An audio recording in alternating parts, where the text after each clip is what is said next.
What's up guys, nandito tayo ngayon sa Dr. Sixto Antonio, Pasig City. Dahil pupuntahan natin itong JB's Fried Chicken, isa sa pinaka-pinipilahan na kanto style fried chicken dito sa Metro Manila. Let's go! Ayan guys, sarado pa. Meron nang nakapila.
tanong lang ako sa inyo, no? Matistorbo ko lang kayo. Apo.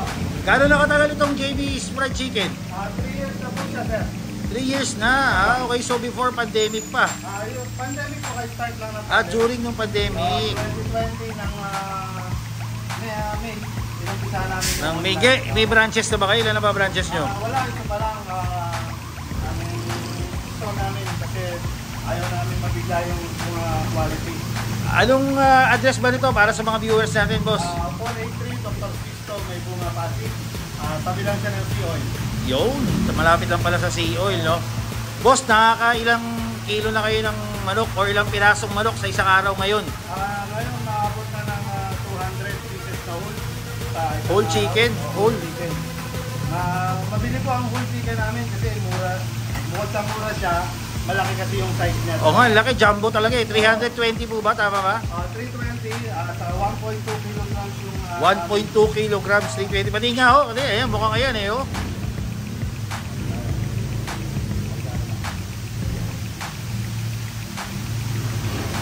Abay, malaki nga. Ang laki eh oh. Talagang malaki yung manok. Sulit na yan sa ano? Presyong 320 pang pamilya, no? Sa mahal ng bilihin ngayon na... Buti hindi naman kayo nalulugi, napakamura. Konting tubo lang po, basta maraming benta, okay na po sa amin yun. Yun, maraming salamat boss, excited na ako matikman yan. Sige pa. Boss, may tanong pa ako sa inyo. Yes po. Anong naisip nyo, bakit kayo nagnegosyo ng fried chicken? Una-una, bakit fried chicken? Tsaka bakit nagsimula yung negosyo? Paano nagsimula? Nagsimula po yung negosyo namin nung magtara yung mga cruise line. Isa po akong manager sa cruise line. So ano kayo? Seaman? Seaman po. Nagtara po yung mga buong cruise line. So matatagalan po yun. Kailangan makaisip ng paraan. So fried chicken po. Noong kasing pandemic, ang manok ang pinakamura. 100 pesos lang per kilo. So sa pandemic, kaya mo siyang ibenta ng mas mura. So fried chicken, tanong system lang, prito lang, okay na. Kaya pala. Tapos simula nun, tuloy-tuloy na. Opo. Hindi na kayo bumalik ng barko? Bumalik isang beses na lang po, tapos hindi na po ako bumalik. Nag-try pa ho kayo? Nag-try pa. Tapos yun, hindi na. Mas malaki na yata kita dito boss eh. Hindi naman. Sakto lang. Oo, mas maigi nga yung ano yun. Pagpaguran mo yung sarili mong business, yung matatawag mong iyo, kaysa magtrabaho ka sa ibang kumpanya na kahit kailan di magiging iyo. Yun nga eh, napanood ko yan kay Tikim TV. Napanood ko yung hirit na yan kay Tikim TV. Oo, yun ang moto ko na buhay. Sarap boss! So guys, eto na no, na-shoot ko na sa Facebook yung isang paa, kaya putol na. Pero ito kalaki, 320 pesos. Ang laki nito, oh. Grabe. Kuha tayo nito. Usok-usok po, oh. Try natin i-dip dun sa kanilang suka. Yung sauce kasi nila dito, tatlo. May suka, may chili oil, tapos may gravy. Suka muna tayo.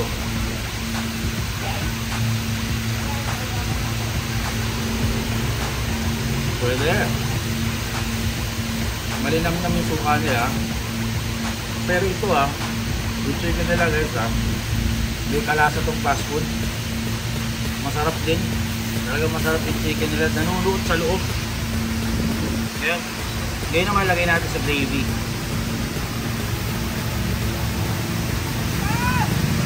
Grabe yung gravy.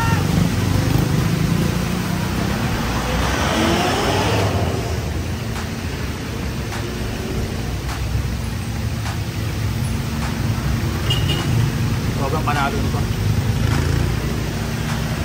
Wow!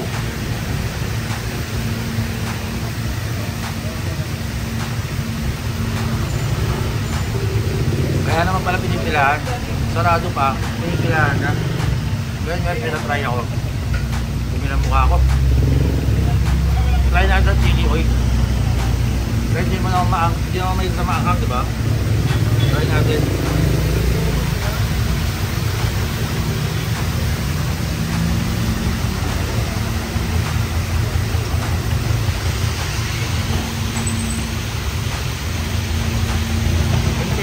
Sa chili oil guys ito pangkanin talaga to eh, pangulam sa bahay ito eh.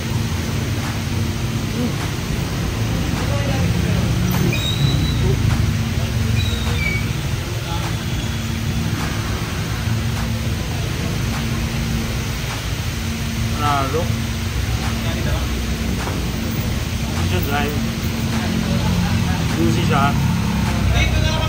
Malasang malasa, balat pa lang, pati loob. Nanunuot yung laman. Nanunuot yung lasa sa laman. Pala meron din silang togi, border na daw isa, no? Puro mantika nga lang. Yun lang guys, medyo mamantika sa.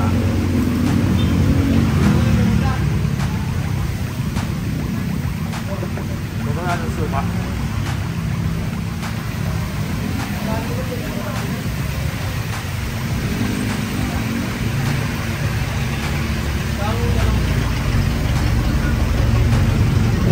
Mukha ako.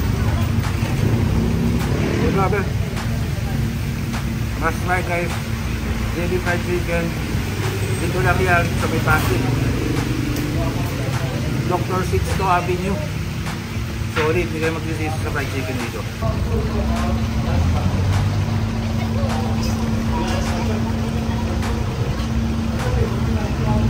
Una ako guys. Tingnan nyo kung gaano ka-juicy oh. Lusok to oh. Kahit walang sauce, pwede ah.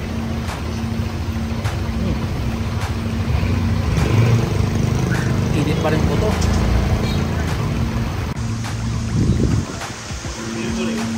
Oh, dami nilang hingin. Ay, nanghingin.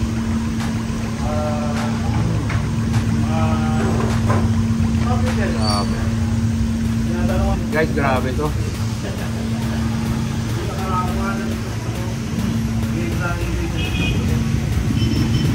Ang gravy niya talagang buttery, malasang malasa. Sakto to pag may kanin ka. Kasi ngayon ha, pinapapak ko sa malasa na yung chicken, malasa pa yung gravy. Medyo overpowering na sa. Medyo lang naman, pero okay pa rin. Pag may kanin to, ay panalo. Parang sarap to the bones talaga eh.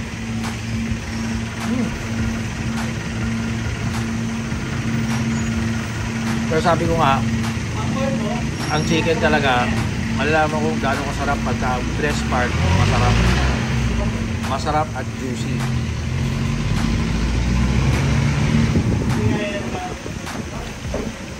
Ako sobrang favorite ko ng fried chicken.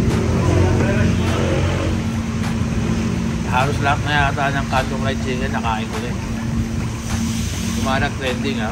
Kaya kung meron pa kayong alam ng mga iba pa dyan, sabihan nyo ako, puntahan natin. Fried chicken.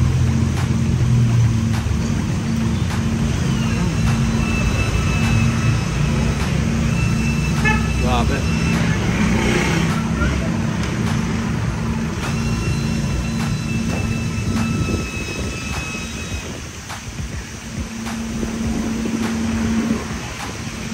Sarap na double salsa.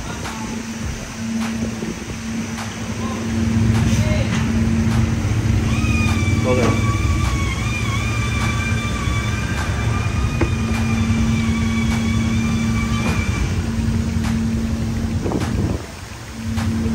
Sarap na bones. Ito guys, meron silang chicken skin. Try natin chicken skin. Mabenta rin yung chicken skin niya dito. Nasa gravy.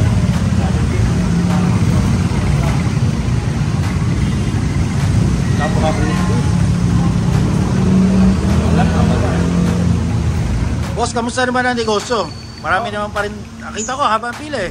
Okay naman, yung mga customer kasi namin halos 40 to 50% dyan, halos araw-araw. Halos araw-araw? Talagang mga parokyano ha? Parokyano niya. Ayun. Ito na daw ang mga anak nila. Ay talaga?